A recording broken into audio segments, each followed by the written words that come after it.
Class 10 এর আমরা lesson number 1 father's help এই গল্পটার যে ইউনিট 1 যে টেক্সট রয়েছে সেটা আমরা লাইন বাই লাইন কমপ্লিট করেছি। যারা তোমরা এখনো ভিডিওটা দেখোনি অবশ্যই প্লেলিস্টে গিয়ে ক্লাস 10 টেক্সটের যে প্লেলিস্ট সেখানে গিয়ে তোমরা এই প্রথম যে ভিডিওটা অর্থাৎ ফাদার্স হেল্পের যে ইউনিট 1 এর পার্ট সেটা দেখে আসবে। আজকে আমরা ইউনিট 1 থেকে বইয়ের যে কোশ্চেন আনসার গুলো রয়েছে সেগুলো আমরা করব। দেখো প্রথমে চলে আসছি আমরা কম্প্রিহেনশন এক্সারসাইজ, মানে আমরা কি রকম বুঝলাম এই গল্পটা পড়ে। আমরা সবাই জানি আমাদের কম্প্রিহেনশন আসে পরীক্ষায়, অর্থাৎ তোমাদেরকে তুলে দেবে টেক্সট এবং সেখান থেকে প্রশ্ন করা হবে এবং উত্তর করতে হবে। দেখো 1 নম্বর বলেছে choose the correct alternative. Choose মানে চয়েস করো, কারেক্ট মানে সঠিক, অল্টারনেটিভ মানে অপশনগুলির মধ্যে একটাকে যেটা সঠিক, to complete the following sentences নিচের বাক্যগুলিকে সম্পূর্ণ করার জন্য। কোশ্চেন নাম্বার এ দেখো উইথ এ শাডার মানে কাঁপুনির সঙ্গে স্বামী রিয়ালাইজ দ্যাট, স্বামী বুঝতে পারলো যে ইট ওয়াজ, তোমরা সবাই বইটা খুলে রাখবে, ইট ওয়াজ কি হবে বলো, ইট ওয়াজ মন্ডে, সোমবার। আচ্ছা তারপরে দেখো question number 2, question number B দেখো হোয়েন স্বামী, যখন Swami ought to have been থাকা উচিত in the school prayer hall, school prayer হলে হি ওয়াজ লাইং, তখন সে কোথায় শুয়েছিল। আমরা জানি মায়ের ঘরে ছিল কিন্তু কিসের ওপরে ছিল, বেঞ্চের ওপরে। তাহলে অপশন এ অর্থাৎ অপশন 1 অর্থাৎ বেঞ্চ হবে সঠিক অ্যান্সার। তারপরে দেখো আমরা চলে আসি কোশ্চেন নাম্বার সি। এখানে কি বলেছে অ্যাকর্ডিং টু স্বামী মানে স্বামীর মতে Samuel is specially angry, Samuel sir বিশেষ করে রাগী উইথ বয়েজ বালকদের প্রতি, হু আর লেট যারা হচ্ছে দেরিতে আসে। ঠিক আছে, এবার আমরা চলে আসবো কোশ্চেন নাম্বার 2। দেখো এখানে কি বলেছে fill in the chart with information from the text, text থেকে ইনফরমেশন নাও এবং এভাবে চার্টটিকে পূরণ করো।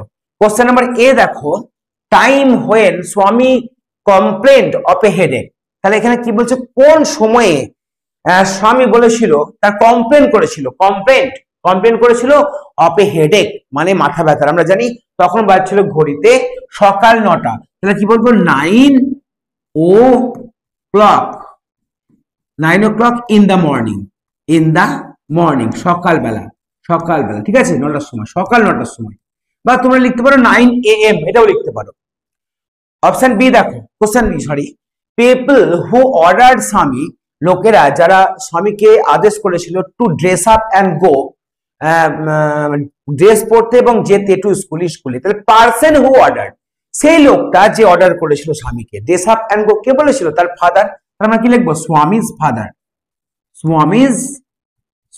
ফাদার বলেছিল এটা। ঠিক আছে স্বামীজ ফাদার। এবার দেখো question number C name of the teacher mentioned by Swami, Swami যে টিচারের নাম করেছিল তার নাম কি, সবাই আমরা জানি স্যামুয়েল। কি নাম বলো, স্যামুয়েল। ঠিক আছে স্যামুয়েল। আচ্ছা এবার আমরা চলে আসবো কোশ্চেন নাম্বার 3 বা নম্বর 3। দেখো স্টেট মানে বলো whether the following statements নিচের স্টেটমেন্ট বা বক্তব্যগুলি আর ট্রু অর ফলস, সত্য অথবা মিথ্যা কোনটা। Provide sentences phrases words in support of your answer, মানে তোমাকে সাপোর্টিং স্টেটমেন্ট দিতে হবে যে কোন লাইনটা পড়ে বা কোন গ্রুপ অফ ওয়ার্ডস পড়ে তুমি বুঝতে পারছো যে এই কথাটা সত্য না মিথ্যা। ঠিক আছে 1 নম্বর দেখো স্বামী said that he had a headache, স্বামী বলেছিল যে তার মাথা ব্যথা করছে, এটা আমরা জানি এটা কিন্তু ট্রু হবে, স্বামী কিন্তু বলেছিল। এবার কোন সেন্টেন্সটা থেকে বুঝতে পারছো যে এটা তোমার সত্য, দেখো সেন্টেন্স সেটটা তোমাকে যে সাপোর্টিং স্টেটমেন্ট রয়েছে সেইখানে তুলে দিতে হবে। কোথায় দেখো এইখানে আছে, তো চলে এসো। দেখো হেডেক স্বামী রিপ্লাইড, এইটা তুললেও তোমাদের হবে কি হেডেক স্বামী রিপ্লাইড, তার স্বামী বলেছিল, এটা হয়ে গেল। বুঝতে পারছো, তাহলে 1 নম্বর যে আমাদের ট্রু ফলস এবং তার যে সাপোর্টিং স্টেটমেন্ট সেই ঘরটায় আমরা কি লিখবো, সেই ঘরটায় আমরা লিখবো হেডেক স্বামী সেড, স্বামী বলেছিল যে হেডেক। দেখো এটা হবে 1 নম্বর কোশ্চেনের অ্যান্সার, অর্থাৎ স্বামী said that he had a headache, তাহলে এটা হবে ট্রু এবং এটা সাপোর্টিং স্টেটমেন্ট যেটা বললাম সেটা এখানে লিখতে হবে। যে সেন্টেন্সটা তোমাদের টেক্সটে দেওয়া আছে হুবহু সেই সেন্টেন্সটাই তুলতে হবে, নিজে থেকে লেখা যাবে না। তারপরে দেখো কোশ্চেন নাম্বার বি, স্বামী was lying in his father's room. না, আমরা কি দেখেছি মাদার্স রুম, তাহলে কি হবে এটা এ ফলস হবে। কি করে জানলাম যে এটা আমরা ফলস? আমরা দেখেছি, দেখো তাহলে ওই লাইনটা তুলতে হবে যেখানে বলছে যে সে মায়ের ঘরে শুয়েছিল, বাবার ঘরে নয়। তবে এটা প্রমাণ হবে যে এই যে স্টেটমেন্ট এটা হচ্ছে তোমার ফলস।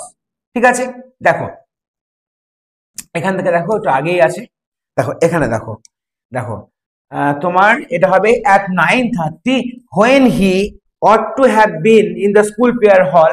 এটুকু না লিখলেও হবে, এখান থেকে লিখবা স্বামী was lying on the bench in mother's room, মায়ের ঘরে। বোঝা গেল? তো এইটা তোমাদের লিখতে হবে সাপোর্টিং স্টেটমেন্টে। এবার আমরা চলে আসবো কোশ্চেন নাম্বার 3-এ। ঠিক আছে, 1 নম্বর হয়ে গেছে, 2 নম্বর হয়ে গেছে, 3 নম্বরে সিতে চলে আসবো। দেখো অ্যাকর্ডিং টু স্বামী, স্বামীর মতে the headmaster was not afraid of Samuel. Samuel মানে স্বামীর মতে হেডমাস্টার স্যামুয়েলকে ভয় করতো না, এটা কিন্তু ভুল। সে কি বলেছিল? সে বলেছিল even the headmaster is afraid of হিম। দেখো এখানে আছে, লাস্টের দিকে আছে, দেখো চলে আসে তোমাদের টেক্সটে। টেক্সটটা দেখো একেবারে লাস্টে আছে, দেখো সে কি বলেছিল। দেখো দেখো এইখানে দেখো, দেখো এখানে লিখতে হবে they say that even the headmaster is afraid of him. তাহলে এটাই হবে সাপোর্টিং স্টেটমেন্ট। তাহলে আমাদের ক্লাস 10-এর ফাদার্স হেল্প এই লেসন 1-এর আমরা বইয়ের যে অ্যাক্টিভিটি গুলো করলাম ইউনিট 1 থেকে, পরের দিন আমরা ইউনিট নাম্বার 2-এর লাইন বাই লাইন ব্যাখ্যা করব এবং তারপরে আমরা এর কোশ্চেন অ্যান্সারও করব। তোমরা যারা ক্লাস 10-এ পড়ছো বা 6 থেকে 12 পর্যন্ত পড়ছো, অবশ্যই এই ইংলিশ ক্লাস চ্যানেলটিকে সাবস্ক্রাইব করে রাখতে পারো এবং এই চ্যানেলে তোমাদের প্রত্যেকটা ক্লাসের 6, 7, 8, 9, 10, 11, 12 এই প্রত্যেকটা ক্লাসের তোমাদের সমস্ত রকমের ভিডিও দেওয়া হবে। বিশেষ করে সিন, আনসিন, গ্রামার, রাইটিং এগুলো সব ধরে ধরে শেখানো হবে, প্লেলিস্ট করা হবে। এটাকেই যদি তোমরা অনুসরণ করো এই চ্যানেলটাকে, তাহলে আশা করি একটু বুদ্ধি থাকলে কিন্তু তোমরা মানে কোনো রকমের কোচিং ছাড়াও কিন্তু শুধুমাত্র এই চ্যানেল থেকে তোমরা অনেকটা উপকৃত হবে। তো আজকের জন্য এটুকুই থাকলো। ভিডিওটি সম্পূর্ণ দেখার জন্য অসংখ্য ধন্যবাদ।